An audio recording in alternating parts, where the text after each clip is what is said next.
What's up, Sooner Nation? Welcome back to the Sooner Surge for a little men's basketball edition. Before we start, make sure you are subscribed to our YouTube channel. Turn on your notifications and give us a like and a comment in this video. Oklahoma men's basketball continues to, the word you could say is impress early in the season with the 93-54 win over Texas State. And this time it was a couple of different guys, which is kind of becoming a theme on this team that it's not going to be one guy that's dominant for the Sooners week in, weekend out, game in, game out. They are very deep. They're very talented. And yesterday you had Dart Hart and McCollum kind of leading the way for the Sooners. Yeah, and I think McCollum's a guy that they'll be pretty consistent at the top of the scoring for this team just because I think he can get points in waves and he can create his own shot. But Jeremy, you said it. This team, it's totally different. Porter Moser totally gutted and changed the roster. It's unbelievable what he did in the portal as far as athleticism, the length. And for the first time, I don't know how many years, I heard an announcer last night say, Texas State, you do not want to get in a track meet with OU. When was the last time you heard that? They want a track meet. That's what they want. Well, they're that deep. They're that athletic.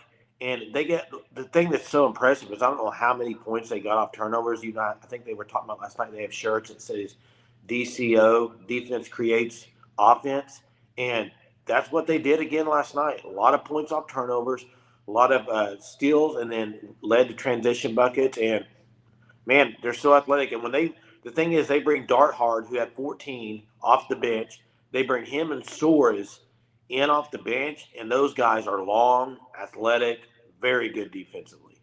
and they're also bringing Hughley off the bench, which is Hughley. someone who probably could be a starter. Let's just face it. But Godwin knows his role, and I think that's important. That Godwin just plays his role. You know, he's not a guy that's going to need the ball so many times a game to be content. He knows his role. Let's rebound. Let's get garbage baskets. He's got some good post moves if they do decide to go to him in the post. But you got Hughley, Dart Hard, Soares. Those first three guys off the bench are pretty much starters, even on this team, could be. But also, when they get going on the break, the other thing that you notice about this team is they're great passers. So they're not botching the break up. They're actually very comfortable. It's a natural thing for them on the break to get going. Yeah, and Jalen Moore played again last night. Started. He was out the week before with the hamstring. The game before, that dude can jump out of the gym literally. So athletic. This team is so athletic, and I think they had 12 guys that scored buckets last night. I mean, so they are very deep. But what's crazy is they've played 3 games this year. And the points they've scored in 3 games would be their top 3 games last year in points scored. Yeah, I think that's night and day. that stat right there is the telling stat, and they're not having to rely on half court sets to get the job done. They can run them. Porter Moser's been good at half court sets since he's been at OU. It's just they don't have to rely on him solely this year. Now, Jay, obviously the competition has been very weak. Okay. Uh, I need to see this continue more and more to be even more impressed. So when are we going to see, Jay, on their schedule? When is this thing going to get interesting and they're going to be a little bit battle tested and we're going to kind of put the proof in the pudding here? Well, you got this Friday, another should be a cakewalk at home. But then next week, Thanksgiving week, that's going to be the telltale sign. You got Iowa, which is a Power 5 school. I don't know as far as where they're going to end up in the Big Ten this year, but they're a good quality school, got a good coach. It's going to be a good test. You win that game in that tournament, you're probably going to play USC. Now, that's the test. They got 2 studs on that team, and that will be a really good test for this team. So I think this next week, coming out of Thanksgiving, we're going to know an awful lot about this team. But regardless, this team, even if they stumble in one of those games, this team's totally different team. And I think if this team played last year's team on the same court, I think it's a pretty good win for this year's team, just with the talent level and with the style they're playing. And we haven't even talked about Milos Uzan or Ortega or Owe. And those guys, Owe had 9.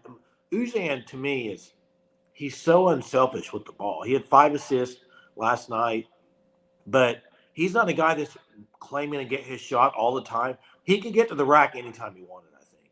Wouldn't you say, and this is going back to Kelvin Sampson years, I think Uzan's a lot like Quantus White in the way that he can get a shot anytime he wants, but he doesn't have to. And he's okay with it. And he knows that he's the leader of the team and he gets other guys involved. And he can, I mean, you can't stay in front of him. If he wants to go to the basket, he's getting there. You're not thwarting that. But he doesn't have to every time. I like that about Uzan. I like that he knows he doesn't have to try to take over on this team. And really, no one does. And when you have those types of guys, you limit turnovers right off the top because no one's going to force some things. And obviously, last year, they forced a lot. They tried to do too much. Guys tried to do things they couldn't even possibly do. And this year, it all is coming in the flow of their natural ability. And it is very exciting to see as a Sooner fan. I've been waiting for this type of team. It's been a while. Again, I'll give Porter Moser credit where credit is due. He changed his style and he changed his recruiting. He did. And one of the true freshmen, Caden Cooper had 8 last night, knocked down another 3. So they are deep. They are very fun to watch, Sooner fans. Get out there and support them. I mean, I don't know what else to say about them. I mean, you mentioned last year's team. Last year's team, I don't care who they played, you didn't expect to see a 40-point W. It wouldn't have happened. They just weren't. They weren't talented enough really to do any. I mean, defensively, they had issues. You talked about Jacob Groves, Tanner Groves on defense. I mean, they had some liabilities. Now, this year's team, the thing is, you bring off the bench. Probably I would say just in watching. I mean, Norweather. That he's good off the bench. I wonder on defensively how that's going to be. He's going depending on who he matches up against, because he's a big, but they play him at the 4, so some of those 4s are very quick, so that'll be interesting. But I mean, Hughley's really good down low on defense. He's really physical, and then the 2 guards off the bench, obviously, like we mentioned, they're just so athletic and so long that they can get a really long defensive lineup out there. Yeah, and I think Northweather's going to be a situational guy depending on the matchup, but he can definitely provide a spark if you need one on shooting and on offense. But you're right.